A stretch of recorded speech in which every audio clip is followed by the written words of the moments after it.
And that specific moment, you could say that they are the heavyweight champions of the Roman Empire. Welcome to Watch Mojo, and today we're counting down our picks for the most fascinating bits of information regarding Roman gladiators.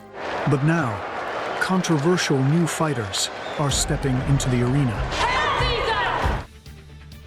Number 25. The name means swordsman. The word gladiator stems from the Latin word gladius, meaning sword.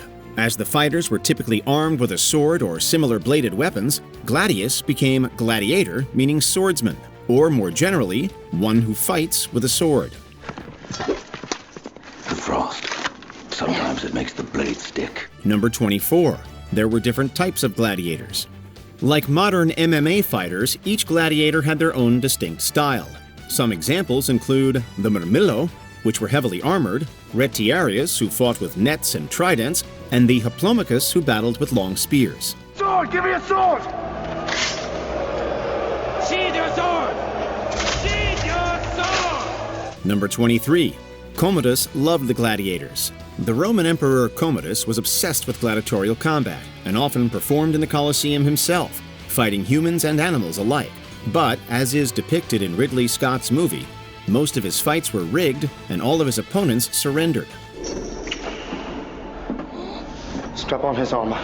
Conceal the wound. Number 22. The fights are rooted in religion. The gladiator fights weren't just for entertainment and spectacle. Many historians believe that they have roots in funerary rites and blood offerings, and over time, gladiatorial combat became incorporated into major Roman religious festivals. Is that the son of your gods?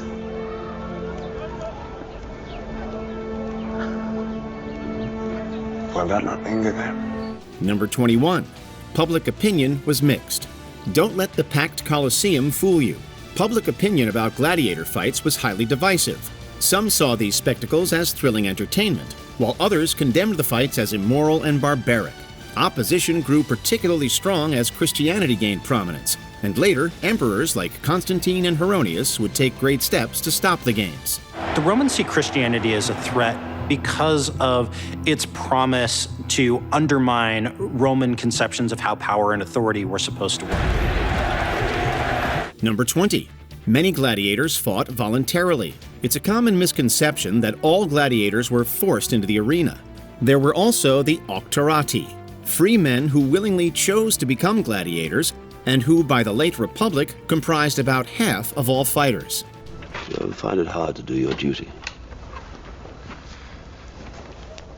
Sometimes I do what I want to do. The rest of the time, I do what I have to. Number 19. The fights expanded with Rome's military campaigns. A significant portion of the gladiatorial population was made up of individuals captured during Rome's many military campaigns. These prisoners of war were widely traded within the Roman Empire and often trained as fighters, or sometimes just thrown into the arena unprepared, as was the case with the Noxii. The general who became a slave. The slave who became a gladiator. Number 18. Some gladiators fought to restore their honor. The concept of restoring honor was significant in Roman society, particularly among military prisoners who had surrendered in battle. To Romans, surrendering was undignified, and captured prisoners of war were allowed to fight as gladiators in order to restore their honor and die a dignified death. I was the best because the crowd loved me. Win the crowd, and you'll win your freedom. Number 17. Fights lasted about 10 minutes. When you think about it, gladiator matches are really just the ancient form of MMA. Like modern fights, they only lasted between 10 and 20 minutes, and roughly 10 matches would be fought in one afternoon, making up an ancient form of a fight card. And in the afternoon is when you had the paired combats, the gladiators, the ones that entertained most of the people. Number 16. Successful gladiators were given wooden swords. For many gladiators, receiving a wooden sword or staff was the highest form of honor. This was called a rudis, and it was the retirement watch of the gladiator community, signifying their freedom. Retired fighters were called rudiarii, and many chose to remain in the sport in the form of referees and trainers. There is only one staff. And that means there can only be one winner! Number 15. Many gladiators had stage names. Gladiator fights were spectacles, and naturally that included fun stage names. Many gladiators adopted stage names to add to their mystique and popular appeal, including Amazon, Achillea, and Flamma, meaning the flame. Why doesn't the hero reveal himself and tell us all your real name? You do have a name. Number 14. Bravado was highly valued. A gladiator fight wasn't just sticking two people on the stage and watching them kill each other. Nope. Stagecraft was actually highly valued amongst gladiators, and a show of bravado was necessary to endear audiences to a specific fighter. Are you not entertained? Number 13. Many were physically coerced into fighting. As you can imagine, many gladiators were reluctant to fight, especially those who had been forced into it without any training, like the Noxii. However, these gladiators were often forced into the ring under extreme duress, often being painfully whipped or branded with hot irons until they started the fight. Under the sting of my whip! Attack! Number 12. Most fights did not end in death. In direct defiance of traditional pop culture, most gladiator fights did not end in death.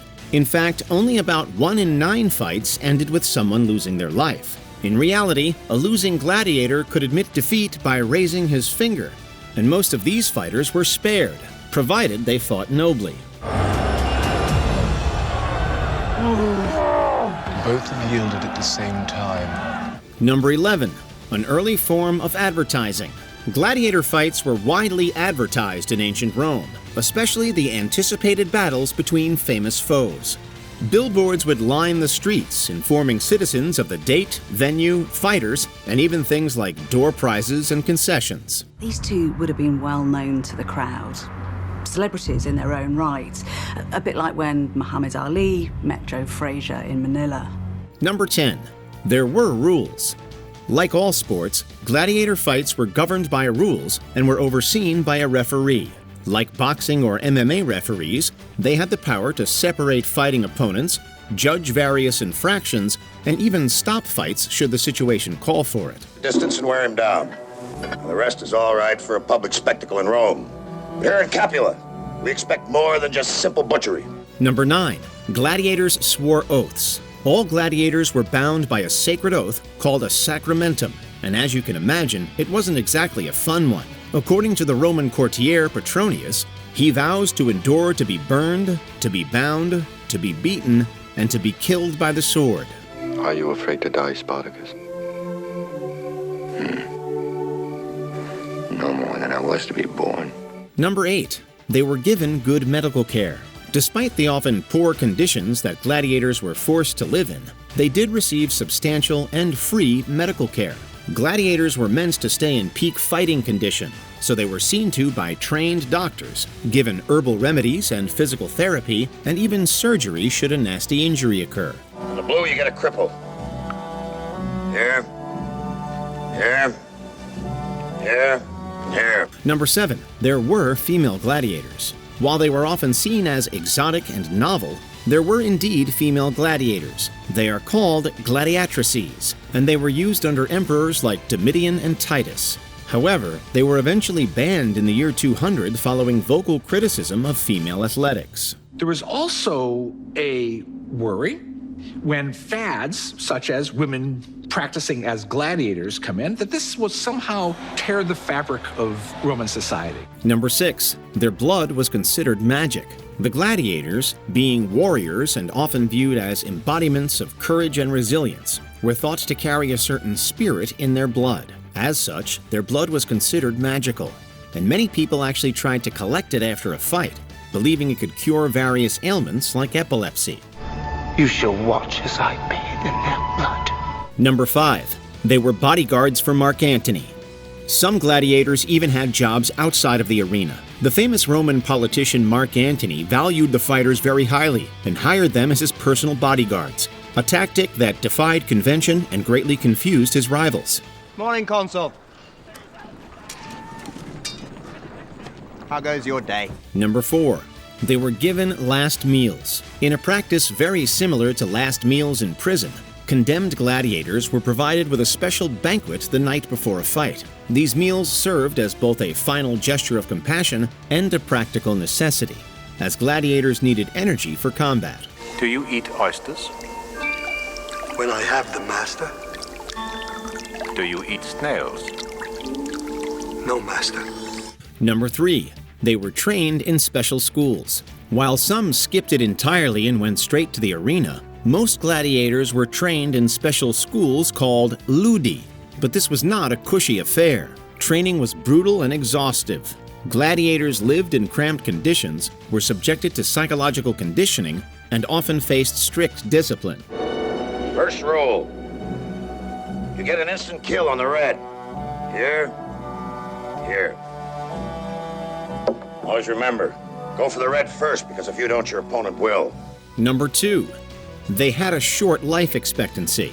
While some gladiators were rewarded the wooden sword and lived comfortably in retirement, that was certainly not the norm. Modern scholars have done extensive research into this subject and found that the average age of death for a gladiator was between 18 and 27. Ultimately, we're all dead men. Before we continue, be sure to subscribe to our channel and ring the bell to get notified about our latest videos. You have the option to be notified for occasional videos or all of them. If you're on your phone, make sure you go into settings and switch on your notifications. Number 1. They were mostly vegetarian. While you'd think buff gladiators would be full of steak and chicken, that couldn't be further from the truth. In fact, gladiators were largely vegetarian, subsisting mainly on beans, fruit, and barley. In fact, gladiators were known to consume so much of the latter that they were given the nickname hordeari, meaning eaters of barley. So once the pulse has cooked down, dish it up and serve. And here we are, barley and bean pulse for a Roman gladiator. Do you have any other interesting factoids? Let us know in the comments below. Your fame is well-deserved, Spaniard. Did you enjoy this video? Check out these other clips from WatchMojo, and be sure to subscribe and ring the bell to be notified about our latest videos.